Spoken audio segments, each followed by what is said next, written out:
U.S. soldiers have entered the territory of Israel. The Pentagon administration has sent LIDAR radar systems to Israel to locate the tunnels that Hamas has created inside the Gaza Strip. American soldiers sent to Israel have detected the location of numerous underground tunnels belonging to Hamas thanks to LIDAR radar systems. With the help of the United States, Israeli elite commandos have repeatedly carried out operations into underground tunnels where the Hamas military is located. The confessions of the Hamas intelligence chief, who was captured by Israeli elite commandos, have become a big nightmare for Hamas. As it is known, the U.S. administration has made a statement that they will send U.S. troops to Israel. Shortly after the U.S. announcement, the Pentagon administration announced that the detection of Hamas tunnels in the Gaza Strip was a priority, stating that LIDAR radar systems and professional U.S. soldiers would be sent to Israel. The LIDAR radar system, which detects the distance of an object or a surface using laser pulses, is known as the state-of-the-art radar system of the United States. The fact that the United States has sent this radar system to Israel, which has not yet been sent to any country, was an indication that the United States will provide full support to the Israeli army in this war. If the U.S. military fully enters Israel soon, the Hamas militia does not have much of a chance in this war. The Hamas militia uses these underground tunnels very often because they are quite weak on the battlefield. The only advantage of the Hamas militias, which carry out attacks without following the rules of war, is these underground tunnels they have used inside the Gaza Strip. The fact that the entrances and exits of these tunnels were known only by Hamas created a great disadvantage for the Israeli army. However, American soldiers sent to Israel used LIDAR radar systems to detect these underground tunnels, which were described as dangerous inside the Gaza Strip. American soldiers working together with the Israeli army on the borders of the Gaza Strip have deployed these radar systems in many areas of the Gaza Strip. Within hours, it was found that there were numerous underground tunnels belonging to the Hamas militia in areas quite close to the Gaza Strip. The fact that the vast majority of these tunnels, estimated to have more than 5,000 entrances and exits, are located inside the Gaza Strip, poses a major threat to Israel. The Israel Defense Forces decided to conduct an operation without wasting any time on these underground tunnels, which were identified with the help of American soldiers, and called the Israeli Elite Commandos to the task.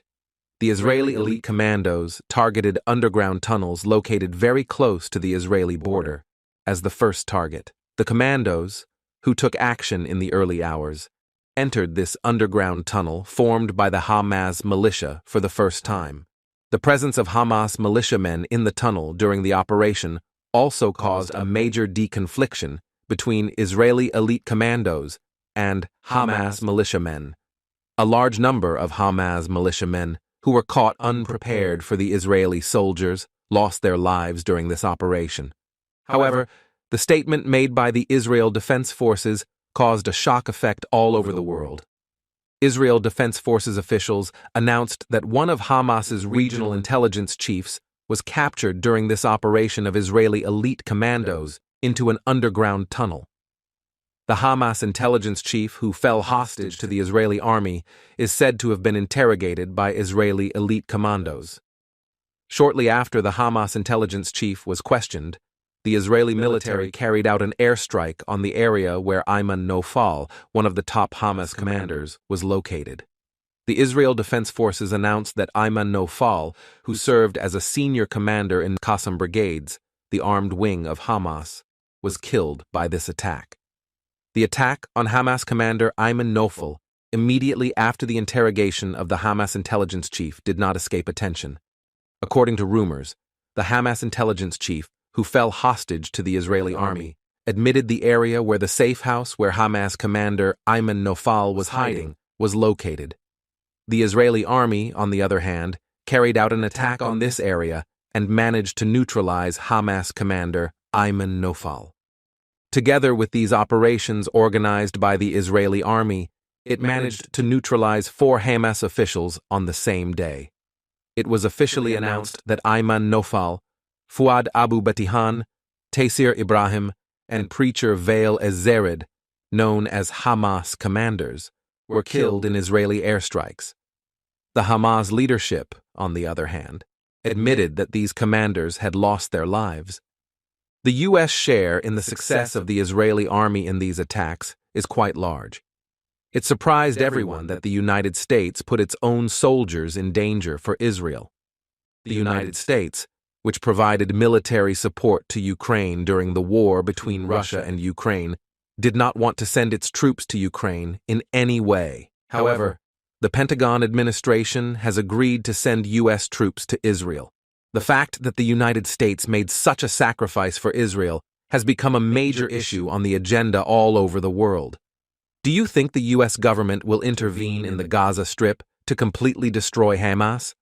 With the hostage-taking of the Hamas intelligence chief and the loss of the lives of 4 Hamas commanders on the same day, both Hezbollah and Hamas were left without ears and eyes. After these operations, the Israel Defense Forces announced in a statement that the Hamas regional intelligence chief, Bassem Issa, was also neutralized in the Khan Yunis area in the southern Gaza Strip. Bassem Issa, one of the senior commanders of the Qassam brigades, the military wing of Hamas, was one of the figures who played an important role in planning rocket attack. The Israeli army had completed all preparations for launching a ground operation against the Gaza Strip. However, it was soon decided to postpone this ground operation. Later, an Israeli army spokesman said, "Everyone is talking about a ground attack, but it could be something else." After this statement by the Israeli army spokesman, these operations against the underground tunnels used by Hamas and the neutralization of Hamas commanders one by one were an indication that these different methods were being implemented,